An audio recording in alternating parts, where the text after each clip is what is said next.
Today is a pretty special day, so for a long time now I've been trying to get access to an MRI machine that can take videos of my mouth while I do equalization exercises. Basically, after a lot of digging around, a lot of phone calls, a lot of emails, I have worked out that only very specific or very special MRI machines are able to take real-time MRI video.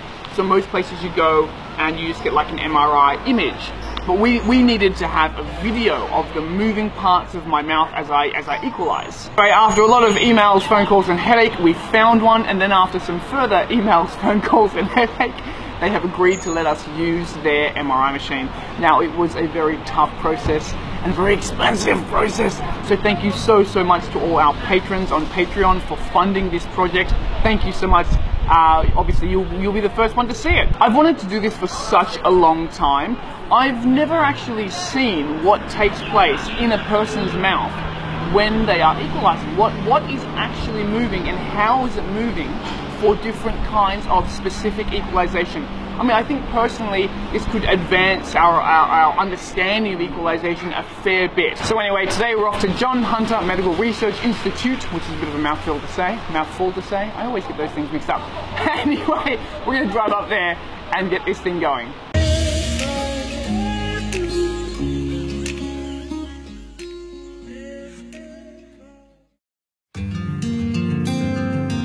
Looks like a nutritious breakfast. Is there anything better than banana bread when it's raining and cold? No. She's just a girl that thinks that I am the one. But the kid is not my son. He is not his son. Not my son. He is not his son. Just a boy on a hilltop, counting sheep to pass the time. Found himself in a corner. Bye now.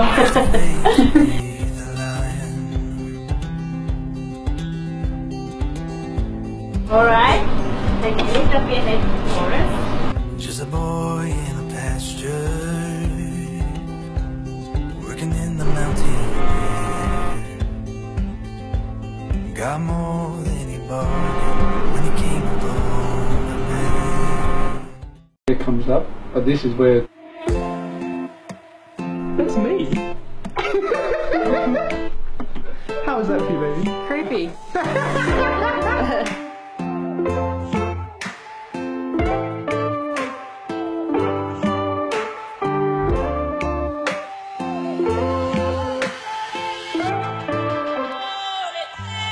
That was so epic. I spent an hour in that machine just clicking my little tongue around, doing these exercises. It was so cool. I feel like, I hope this is going to have like a really positive effect on the freediving community. I feel like, or I hope that we're going to learn a lot from these images, learn a lot from these moving MRI images of us equalizing. So I'm just stoked that we can be doing things like this for the community.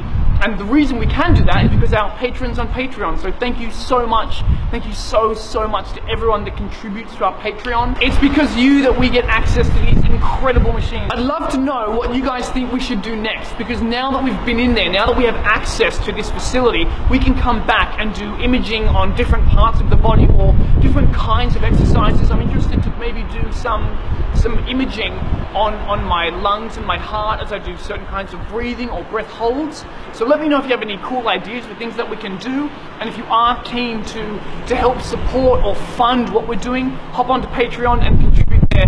Thank you guys so much. That was epic. And my ears are very over-equalized right now. That's why I'm yelling, because my sense of sound is warped. I've been equalizing for over an hour. So I'm not actually certain. Let me know if you know of anyone that's done this before, but I think this is the first time that a freediver has done an MRI like this, or at least that we've had MRI visuals of equalization like this. I think it is. I only say that because I'd never seen anything like it before. But if you know anyone else that's done it, let me know, because I'd love to, I don't know, see how it went for them. How's it going, babe? Yeah, really cool. It's super interesting to see, because I've like never seen anything like this before. I've never been able to visualize what's actually going on. So what we're going to do is we're going to take a bunch of these videos and we're going to whack them in the vlog. and then the rest of them, so like all of the exercises, we're going to package and put together and put on our Patreon page. So if you are keen to see everything, head over to Patreon and you can check out the videos there. We've put a link in the description below. So I'm going to go through this now. Alrighty, so what are we actually looking at here? Really quickly, I'll go through some of the anatomy. So right here at the upper back part of my mouth, that is my soft palate. Now connecting along the front side of that, along the roof of my mouth, that's my hard palate. This big thing here, it's bigger than I expected it to be, is my tongue. So that whole big muscle is my tongue.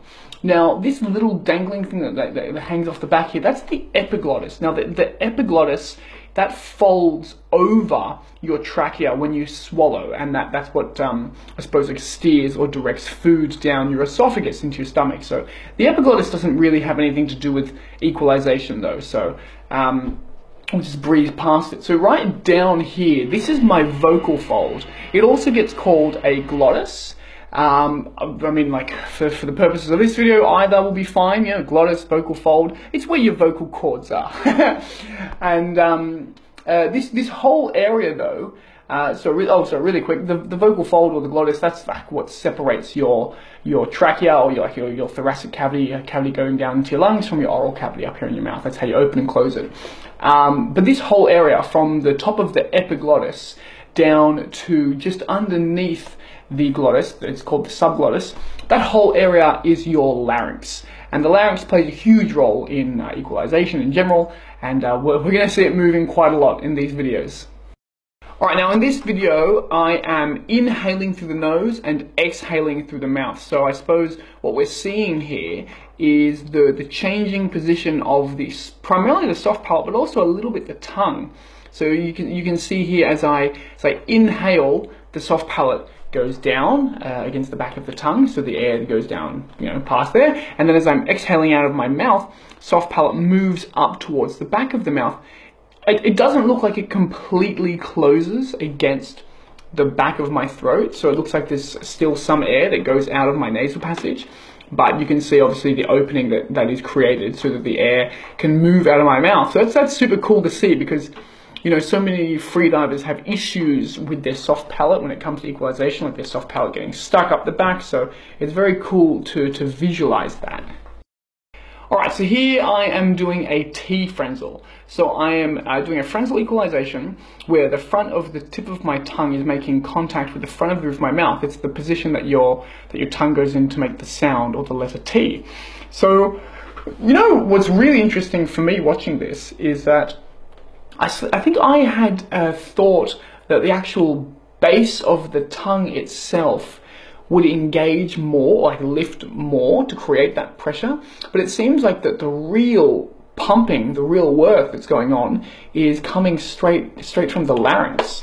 So the front of the roof, like the front of my tongue is just locked up against the front, but the real pumping that's creating the pressure, which in my nasal cavity, which is, you know, going to push that air through my eustachian tubes to my middle ear, is coming from the larynx, just going bang, up, down, up, down, up, down. And the base of the tongue itself just kind of hangs out and moves a little bit with it, but, you know, more or less immobile.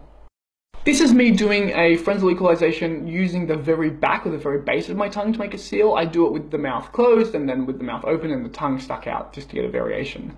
So you can see here how really the back or the upper back of my tongue is creating that seal with my soft palate itself, while my larynx pumps up and down.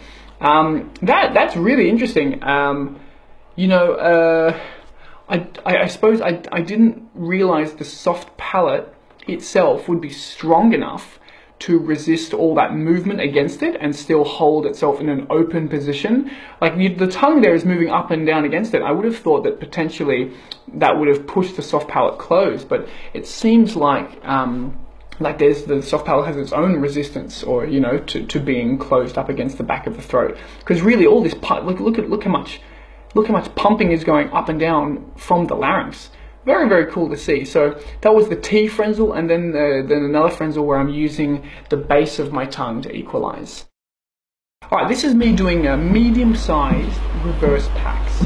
So in this video I'm exaggerating and I'm making a sound, but you don't have to do that. I'm just exaggerating it so you know when I'm actually doing it and what I'm doing, so you can hear me. So in here what I'm doing is I lock my vocal fold on my glottis, and then I drop my larynx down. As I'm dropping it down, I open the vocal fold or the glottis back up, and I create suction to draw the air up from my lungs. So I'm using my throat to create suction and suck the air up from my lungs. Now this is how we get air from the lungs into the mouth or into the oral cavity for phrasal equalization. So this is me doing reverse packs, and I don't think there's any real surprises there for me. I think it's interesting to see that the soft palate doesn't seem to really play a role. Like, don't think the soft palate goes up against the back of the throat to help create some kind of a seal, or to help create, you know, some kind of to help stop airflow from moving around. I thought maybe that would have been the case, and it seemed like it might have been the case when I was just feeling things in my mouth. But it's just really cool to visualize that. Like, that's a reverse pack happening. You know, the glottis closes, the larynx drops down, the glottis opens, and then we create suction. We suck it up, suck the air up from the lungs. Very, very cool. Here I am charging a mouthfeel. I'm charging the air into my oral cavity and my nasal cavity at the same time, pushing air all up in there. And you can see, oh wow, okay. So you know what's really interesting here is that look at what my tongue is doing. Look how my tongue balls up and bunches up down at the bottom like that when I'm charging up a mouthfeel. I had no idea that was going on. I'm gonna just, yeah, when I play with it now, I actually can feel my tongue compressing down like that, compacting down. But yeah, look how, so you can see how much everything opens up. Look at all the airspace that gets created in the throat, like in the actual base of the throat there, and the tongue bunches down to like allow more air to pass in front of it and into the cheeks. That's very, very cool to see.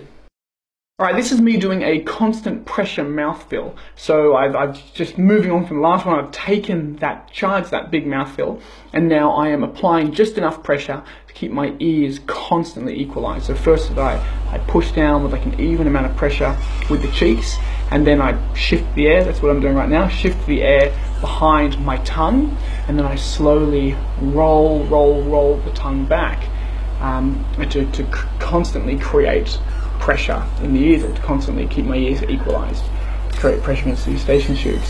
So that's what's going on here, and now we're going to see what it looks like with MRI. Alright, so here I am, tongue in that position, soft palate well and truly open, and it seems like, put my tongue in the T position, I start to roll it back. Okay. And there we go, so that's me taking a mouthfeel.